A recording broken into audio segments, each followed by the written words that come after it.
This is the Behringer XM8500, and it's supposed to be the best deal in audio. You can find it for $25 to $40 USD, depending on where you get it. But this $37 Fifine K669d is poised to take its place. Now, we don't know if it will, so let's let the mic do the talking. Let the unboxing begin. Alright, let's see what's in the box. Extreme Noise Reduction 3 Shockproof. What's that supposed to mean? Okay, it says 3 layers of shockproof suppresses background noise more effectively. And it's not just a cardioid, it's a super cardioid, which means that it captures audio in an even narrower path. God, this sticker thing. Seal.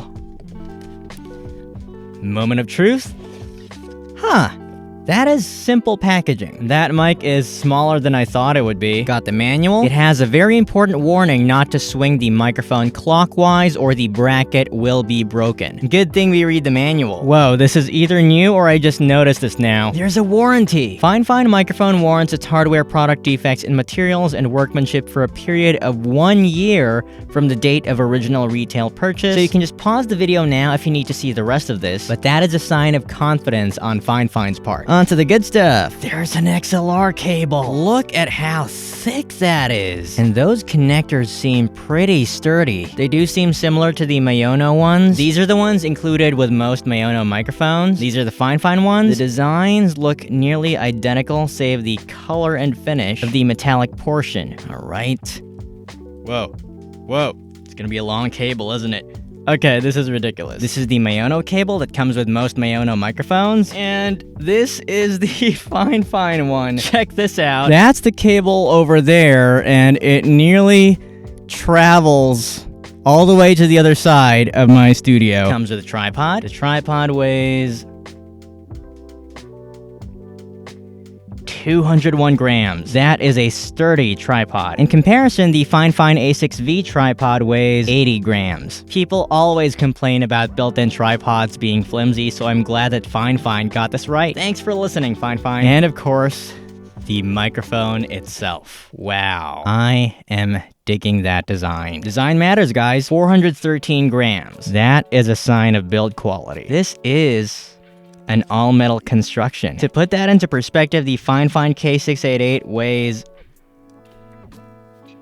321 grams. So this little mic over here is 90 grams heavier than this mic. Just putting it side by side with the Mayono PD100, roughly the same size. Fifine does have a shorter diameter, and I'd say sleeker design language. $37 box, guys. So it's cheap, but does this mic sound good? Let's find out. Switching from the Behringer XM8500. All right, so I have switched to the Fifine K669d, and this is how it sounds. That is a clean profile. I'm not hearing any interference. That background noise rejection is pretty good, too. And you know it's pretty good because these lights have a fan, so let's point it there.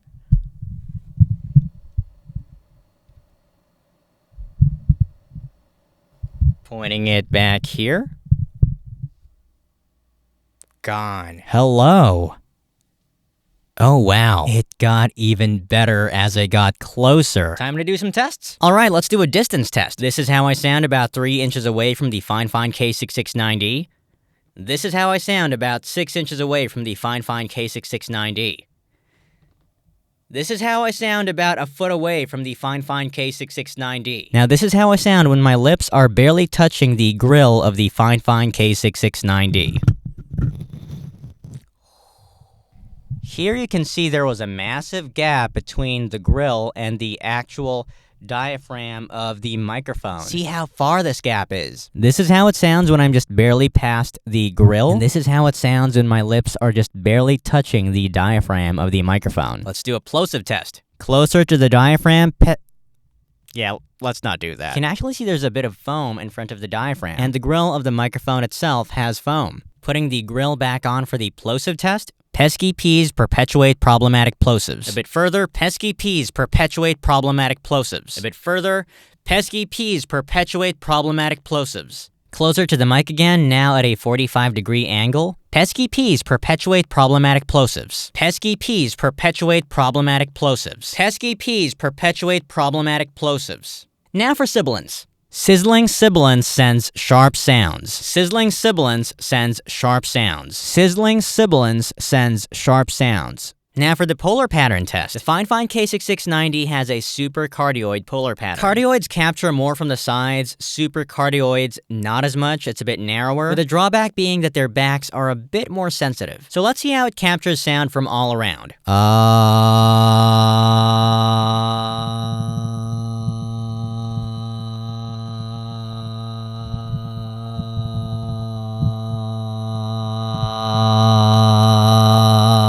Again, from the sides, from the sides, from the sides, from the sides, in front. Now typing with a keyboard directly behind the microphone.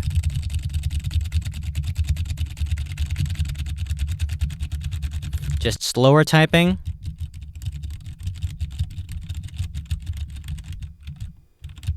My AC is currently set at the weakest setting, but now I'm going to blast it at full power. Jet mode. And here's how that would sound.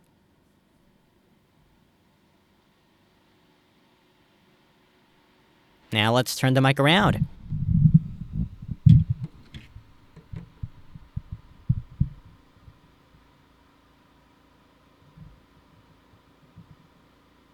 Let's do a table tap test. A resonance test.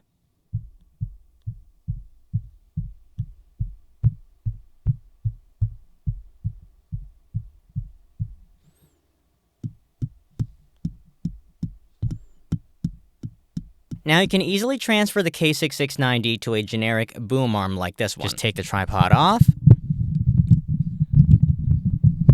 They've made it really easy to mount this on any standard mic stand or boom arm. That's because it's got this 5/8" female thread around here. Deeper inside, they got that 3/8" female thread. Okay, it went in. Okay, so this is the Fifine K669d on a generic boom arm. Now for the boom arm test. Let's tap this.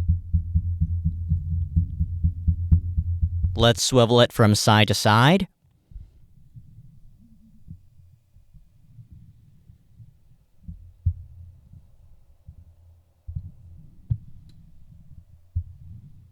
Now up and down.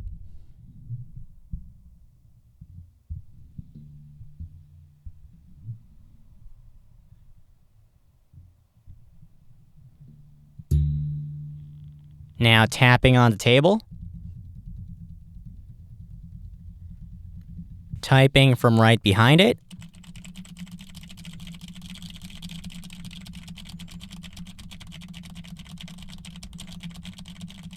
Moving the keyboard to the side.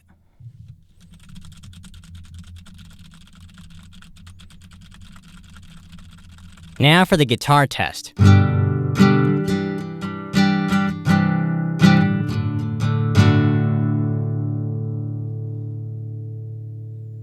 This is how it sounds on vocals.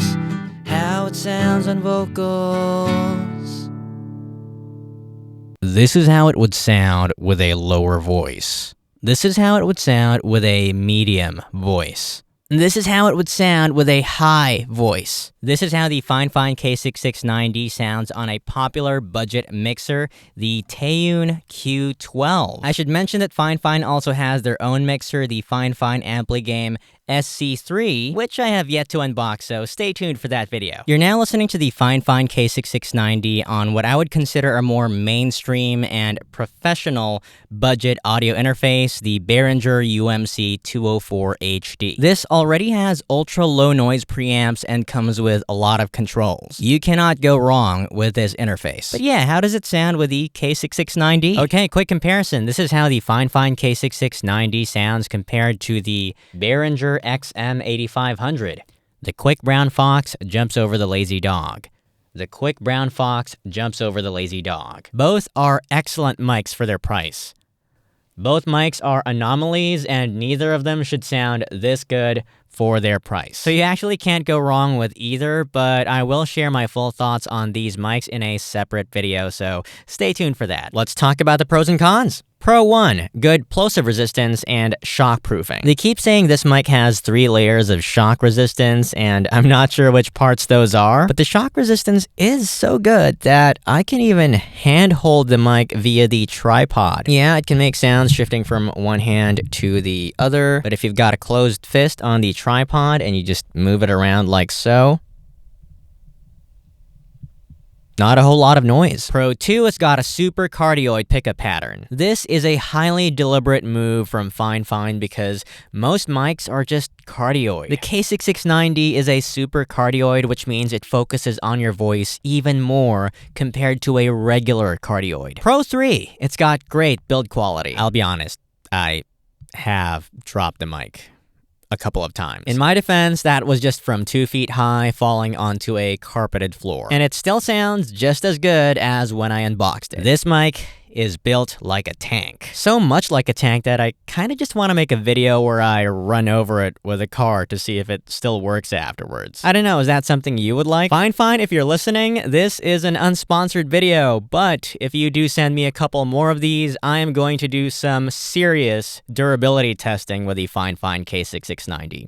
You know how to reach me. Pro 4, it has a ton of inclusions. A long XLR cable. The longest XLR cable included in any mic that I have unboxed. This thing is so long, it's like an anaconda. It's got this sturdy all-metal stand. Look at that. This thing is a chunky boy. This tripod on the Fifine A6V, look at them chicken legs, bruh. Considering the A6V tripod is plastic, you can kinda snap it off if you wanted to, but this tripod does not miss leg day. And the included adapter connects to both 3/8 and 5/8 inch threads. Look at that. This mic comes with everything you need, except an audio interface, which is perfectly understandable. Pro 5, the price. With all these inclusions, the mic itself must cost somewhere around $20 to $25. No other microphone at this price point offers this amount of value, except maybe the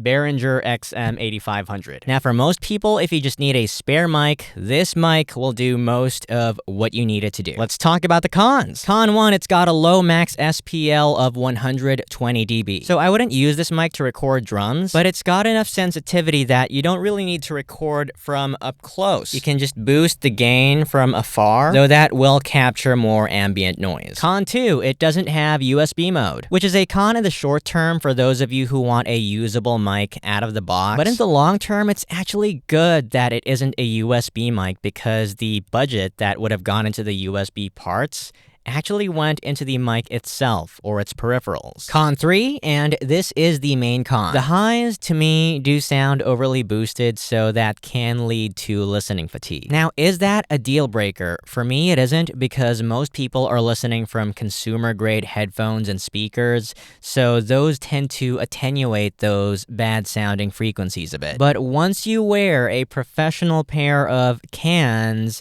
it becomes much more obvious. Now, who is this mic for? I would recommend this mic for beginner creators, podcasters, streamers, and voice actors who want to go straight to the XLR route and want to skip USB mics altogether. And just because it's so affordable, pros might as well get this mic as a spare or portable mic, and, you know, if they're not happy with the sound, they can EQ it to their heart's content. Overall, the Fifine K669d is not a random mic release. Every spec, every inclusion of this mic is well thought out. Most budget mics at this price point would have many drawbacks. This has one, and that is the slightly harsh tone, but I wouldn't consider that a fatal flaw. Again, this is unsponsored. This is the one Fifine mic that I bought in 2023, and that's just because it's so affordable and because it's that important to have a conversation about this. Fifine, if you are listening, please, when you make a Fifine K669d Mark II or K670d, whatever you want to call it, please give it a warmer and more neutral sound profile. That would be amazing. And that's all for this video. What did you think of the Fifine K669d? Leave your thoughts in the comments down below. But we're not done yet. Check out this video.